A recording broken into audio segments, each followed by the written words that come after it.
Hello viewers, welcome back to Financial Ratios and its Types. In this video, I present debitors turnover and creditors turnover ratios. These are also known as receivables turnover and payable turnover ratios respectively. Debitors turnover ratio established the relationship between credit sales and average debitors, whereas creditors turnover ratio shows the relation between credit purchases and average creditors. The people who have brought goods and services on credit from the business are called debitors, and the people who gave credits to the business in the form of either money or material are called as creditors.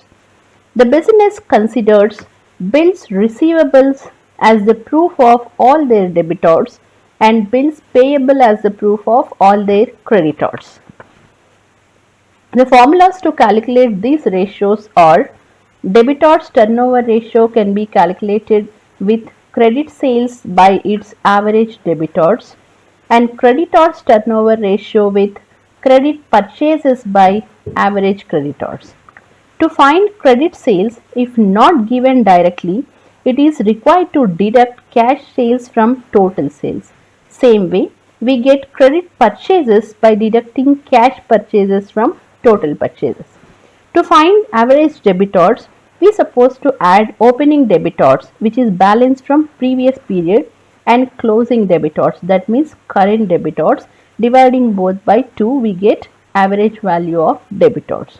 In the same way, to find average creditors, we need to add opening creditors, which is extracted balance from previous period, and closing creditors. Dividing both by 2, we get average value of creditors.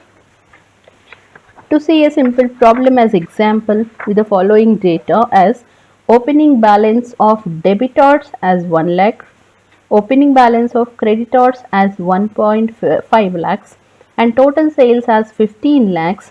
Cash generated from sales is 9 lakhs 50,000. Amount spent for purchases is 10 lakhs, and purchases on cash made for 8 lakhs. From this data, if we calculate debitors turnover ratio, first we need to find the value of credit sales. Credit sales can be extracted from total sales minus cash sales.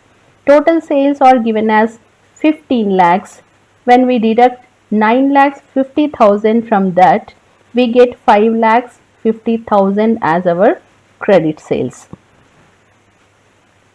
Next, to calculate average debitors, we have to consider the opening balance of debitors, which is 1 lakh rupees, plus the credit sales, which we extracted 5 lakhs 50,000. Averaging both, we get 3 lakhs 25,000. So, debitors turnover ratio can be 5 lakhs 50,000 divided by 3 lakhs 25,000. That means 1.69 or 1.7 times is the recovery period. Same way, if we need to calculate creditors turnover ratio, first credit purchases we calculate as total purchases minus cash purchases. From the total purchases of 10 lakhs, if we deduct cash purchases of 8 lakhs, we get 2 lakhs or the credit purchases. So, average creditors can be opening creditors balance as 1 lakh 50,000 plus 2 lakhs of credit purchases. Averaging both, we get 1 lakh 75,000. So, creditors turnover ratio is 2 lakhs divided by 1 lakh 75,000. That means 1.14 times is a payment period.